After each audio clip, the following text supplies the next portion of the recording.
We are going to discuss rest of the other two properties of colloid. First one is electrophoresis. So existence of charged particle in a colloid determined by an experiment. That experiment is known as electrophoresis experiment. So particular एक colloid में particular type of charged particle होता है. Either positive or negatively charged particles are present in a colloid. So particular एक colloid में कौन सा type का charged particle presence है, we can determine with the help of an experiment. That experiment is known as electrophoresis experiment. एक colloidal solution में electric field apply करने से, मतलब through a colloidal solution electricity pass करने से, using anode and cathode, then colloidal particles move either to the cathode or anode. So electric field apply करके colloidal particle लोगों को move करने से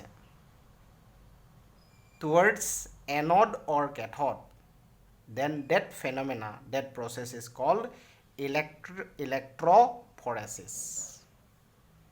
So electrophoresis, it is a process by which we can move colloidal particles to the cathode or anode by applying electric field. If a colloid is containing positively charged particles, then they move towards the cathode, while a colloidal solution is containing negatively charged particle, they move towards the anode in presence of electric field. So electric field apply करके colloidal particles लोगों को move करने से, that phenomena is called electrophoresis. And electrophoresis experiment करके क्या determine किया जाता है, particular एक colloidal solution में कौन सा type का charged particle present है. So according to our previous discussion,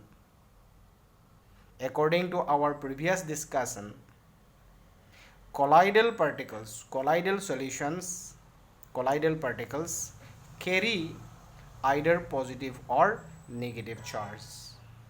So electrophoresis experiment is carried out in a U-type container like this. U-type container like this. Electrophoresis experiment is carried out in a U-type container like this. These are two electrodes. This is anode, this is the cathode. Or this is U-type container filled with a colloidal solution. और यहाँ से क्या किया जाएगा, colloidal solution यहाँ डाला जाएगा. तो the container is filled with a colloidal solution. Here water is the dispersion medium. If this colloid is containing negatively charged particles, ये colloid में negatively charged particle present होने से, that negatively charged particle moves towards the positive electron. If this colloid is containing positively charged particle, then they will move towards the negative electron. So electric field apply करके colloidal particles लोगों को move करने से, either to the cathode or anode, that phenomena, that process is called what? Electrophoresis. Suppose by a suitable means, किसी भी suitable means use करके हम लोग colloidal particles लोगों का movement को stop किया. In presence of an electric field, colloidal particle लोगों का movement किया stop किया by a suitable means. Then dispersion medium का particle लोग move करेगा either to the cathode or anode. Then that phenomena is called what? Electroosmosis. That phenomena is known as what? Electroosmosis.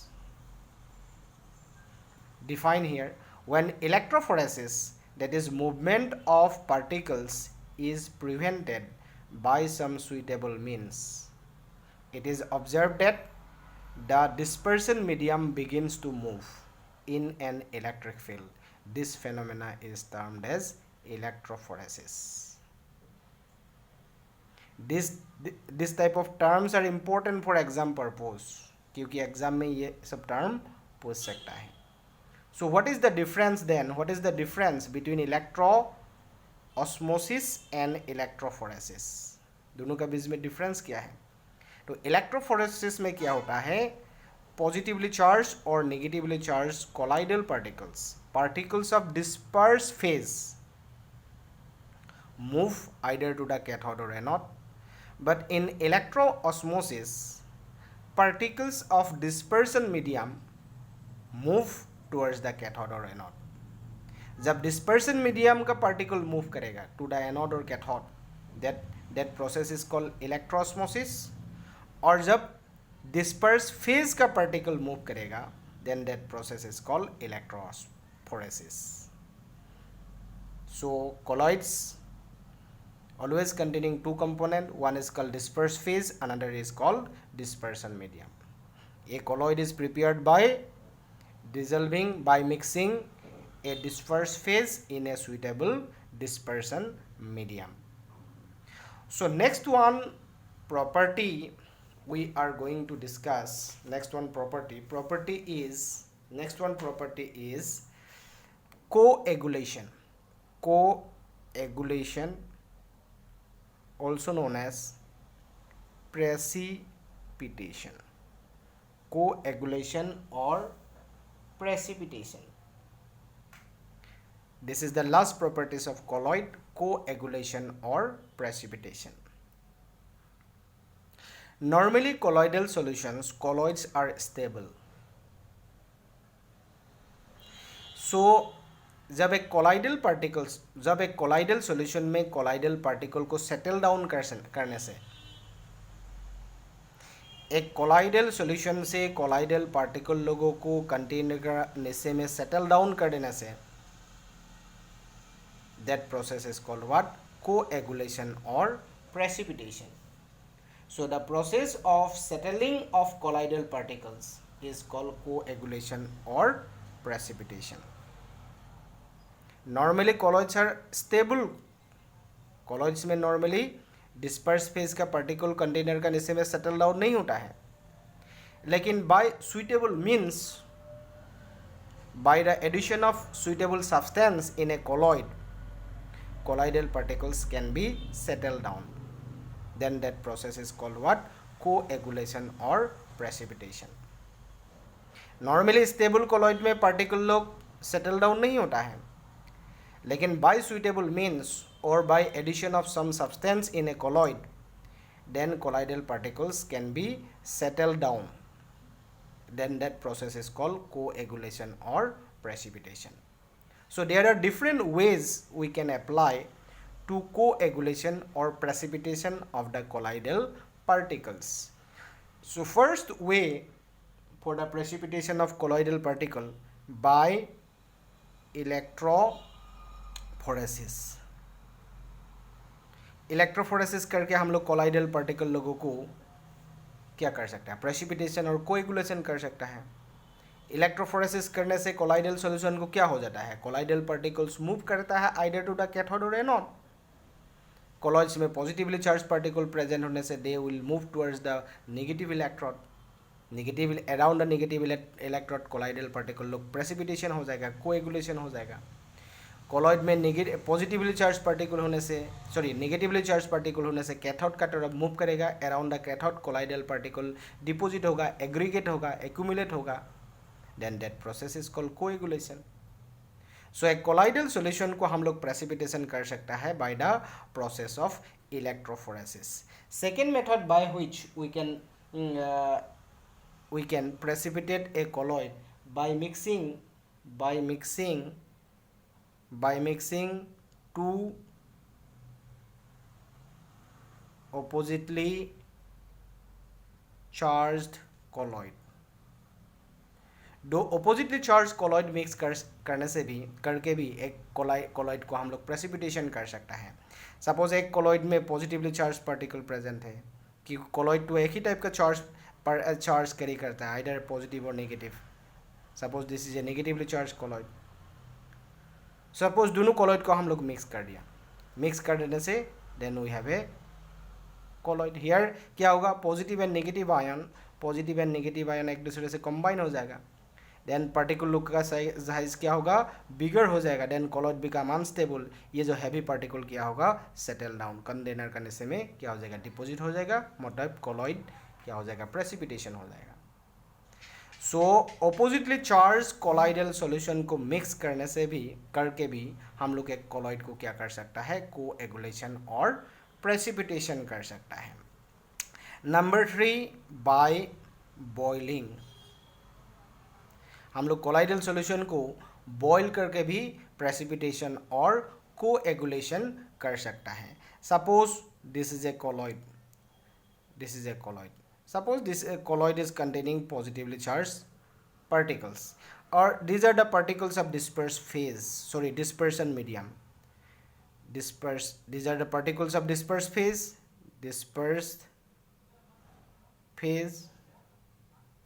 and these are the particles of dispersion medium. Dispersion phase and dispersion medium का particle है. So इनको हम लोग boil कर दिया. Boil करने से क्या होगा, movement of colloidal particles, movement of the particles of dispersed phase and dispersion medium increases. उन लोग का movement बढ़ेगा, mobility बढ़ेगा. ऐसे भी colloidal particles are in a continuous zigzag motion. That motion was first observed by Robert Brown. So that motion is called Brownian motion.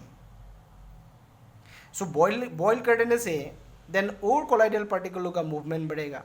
Due to that movement, what happened?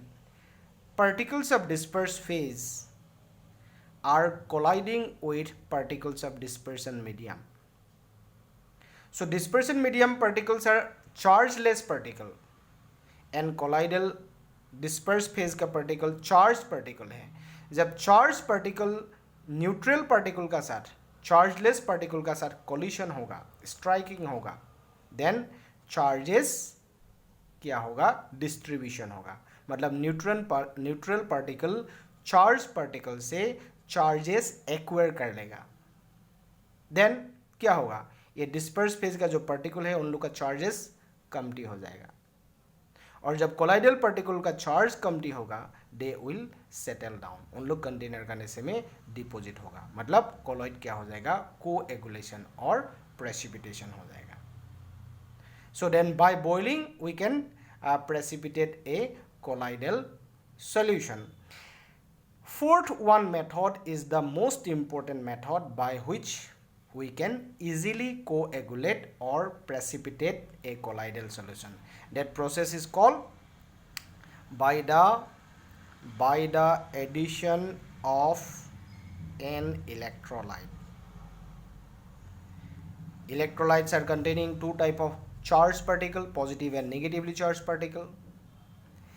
So colloidal solution में electrolyte add करके भी हम लोग colloid को precipitation कर सकता है. Suppose this is a colloid having positively charged colloidal particles are here. Positively charged colloidal particles are present here. Or this is a colloid having negatively charged particles are here. Negatively charged particle. ये positively charged colloid और this is a negatively charged colloid. सो दोनों colloid में हम लोग small amount of electrolyte add किया. Electrolyte में दो type का चार्ज पार्टिकल है, पॉजिटिव एंड नेगेटिव पार्टिकल है. यहाँ भी हम लोग डेफिनेट अमाउंट ऑफ क्या किया, इलेक्ट्रोलाइट ऐड किया. And electrolytes are containing two type of charge particle. So when an electrolyte is added to a positively charged colloid, then positively charged colloidal particle absorbs negative ion from the electrolyte. Electrolyte से negative ion को absorb कर लेगा. So positively charged colloidal particle electrolyte का negative particle absorb करेगा, negative particles को absorb करेगा. Then इन लोगों का साइज बढ़ जाएगा. साइज बढ़ जाने से कोलाइडल पार्टिकल का साइज बढ़ने से उन लोगों का वेट बढ़ेगा. Then they will settle down. Similarly negatively charge colloid में इलेक्ट्रोलाइट ऐड करने से negatively charge colloidal particle electrolyte से पॉजिटिव पार्टिकल को एब्जॉर्ब करेगा। कौन सा पार्टिकल को एब्जॉर्ब करेगा? Positive particle. Then colloidal particle का साइज बढ़ जाएगा, then they will settle down. मतलब दोनों में कोएगुलेशन हो रहा है, सेटलिंग हो रहा है। सो एक कोलाइडल सॉल्यूशन को हम लोग प्रेसिपिटेशन और कोएगुलेशन कर सकता है by the addition of an another electrolyte. So positively charge colloid को प्रेसिपिटेशन करने के लिए इलेक्ट्रोलाइट का नेगेटिव आयन रेस्पॉन्सिबल है। सो नेगेटिव आयन को फ्लोकुलेटिंग आयन बोलेगा, flocculating ion. So to precipitate a positively charge colloid electrolyte का negative ion responsible है। So negative ion is called flocculating ion. Similarly एक नेगेटिवली चार्ज कोलॉइड को precipitation करने के लिए इलेक्ट्रोलाइट का पॉजिटिव आयन रेस्पॉन्सिबल है। So positive ion of electrolyte are called flocculating ions. According to Hardy-School's rule, it is an important rule. According to the Hardy-School's rule, precipitating or coagulating power of ion of electrolyte depends on the valency of the ion. That means capacity to precipitate a colloidal solution depends on the valency of the ions of electrolyte according to the Hardy-School's rule. जितना ही added electrolyte में जो ions का charges बढ़ेगा, valency बढ़ेगा, इतना ही क्या होगा, एक कोलॉइड को प्रेसिपिटेशन करने का पावर बढ़ेगा। जैसे कि एल्यूमिनियम आयन, एक पॉजिटिव आयन ही इलेक्ट्रोलाइट एक नेगेटिवली चार्ज कोलॉइड को प्रेसिपिटेट कर सकता है। Aluminium ion, calcium ion, sodium ion. तो कौन सा आयन का प्रेसिपिटेशन एक कोलॉइडल सॉल्यूशन को, नेगेटिवली चार्ज कोलॉइड को प्रेसिपिटेशन करने का कैपेसिटी ज़्यादा होगा? इनका, क्योंकि इसका वैलेंसी 3, इसका वैलेंसी 2, इसका वैलेंसी 1। सो जब वैलेंसी बढ़ जाता है, देन एक आयन का कोएगुलेटिंग पावर और फ्लोकुलेटिंग पावर क्या हो जाता है, बढ़ जाता है। सो पॉजिटिव आयन एक नेगेटिव सोल को प्रेसिपिटेशन करता है। सिमिलरली नेगेटिव आयन एक पॉजिटिव सोल को प्रेसिपिटेशन करता है। जैसे कि this is phosphate ion, this is sulphate ion and this is chloride ion. तो फॉस्फेट आयन का वैलेंसी 3, सल्फेट आयन का वैलेंसी 2, क्लोराइड आयन का वैलेंसी 1। सो कौन सा नेगेटिव आयन का फ्लोकुलेटिंग और कोएगुलेटिंग पावर सबसे ज़्यादा होगा? Phosphate ion. तो phosphate ion to sulphate ion to chloride ion, valency decreases, then flocculating और coagulating power decreases. This rule is known as what? Hardy-School's rule. It is a very important topic, very important for exam purpose. So to precipitate a positively charged colloid, electrolyte का negative particles are responsible, negative ions are responsible. When valency of negative ion increases, then flocculating or coagulating power of the ion increases. Similarly एक negative sol को precipitation करने के लिए electrolyte का positive particles are responsible है। So positive ion का जितना ही valency बढ़ेगा, इतना ही कोएगुलेटिंग और प्रेसिपिटेटिंग पावर बढ़ेगा। So now we are going to discuss about the colloid around us. There are so many colloid around us. जैसे कि blue sky is an example of colloid. Blue sky, blue colour of sky. Sky का colour क्यों blue होता है? क्योंकि sky में जो atmosphere है, एटमॉस्फेयर इज ए कोलॉइड, क्योंकि डस्ट पार्टिकल एयर में होता है। सो क्यों स्काई का कलर ब्लू दिखाई देता है?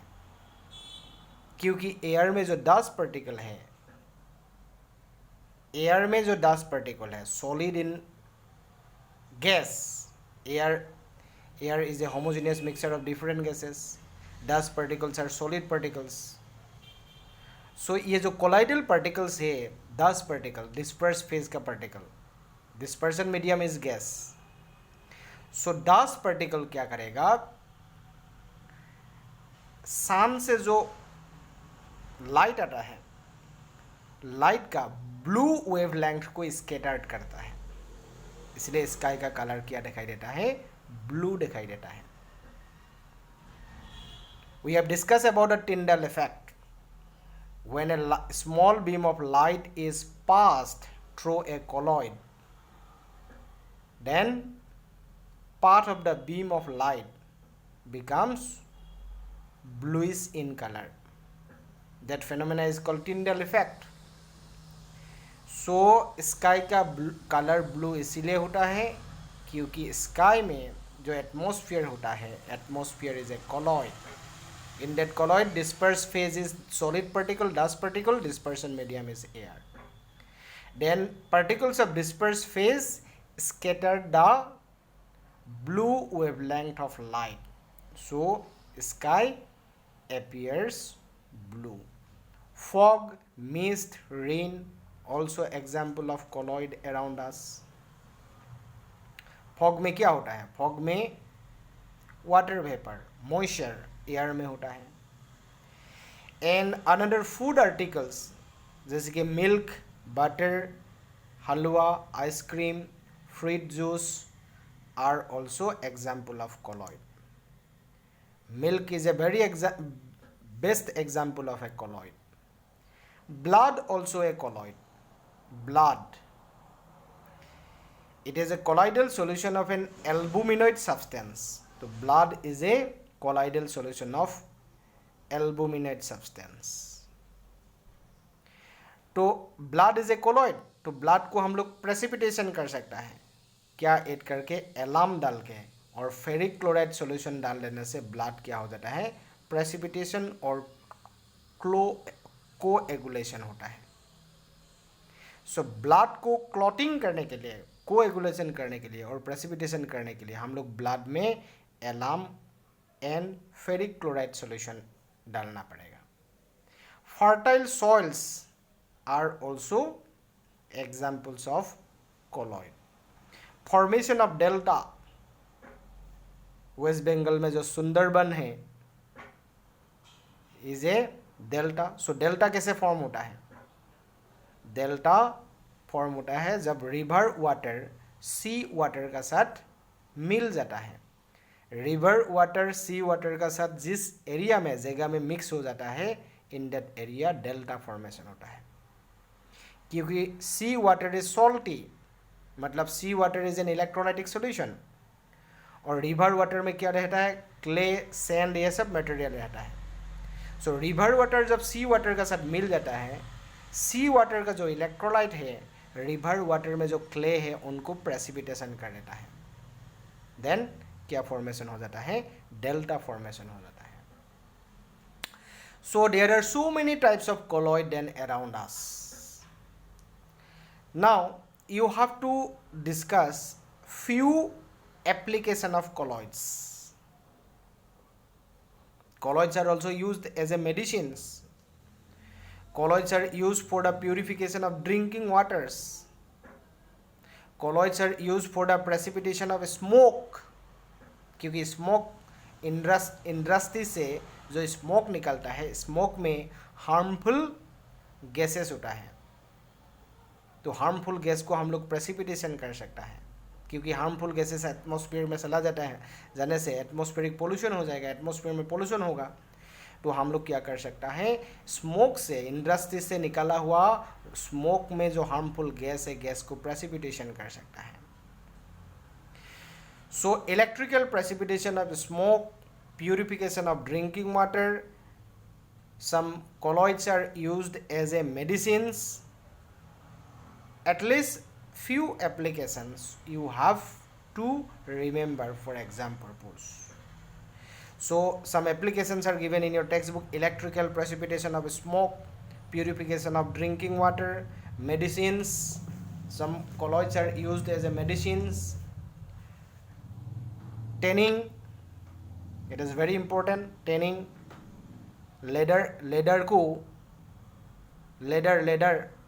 को टेनिंग किया जाता है हम लोग किसी काम के लिए यूज़ करने के लिए लेदर.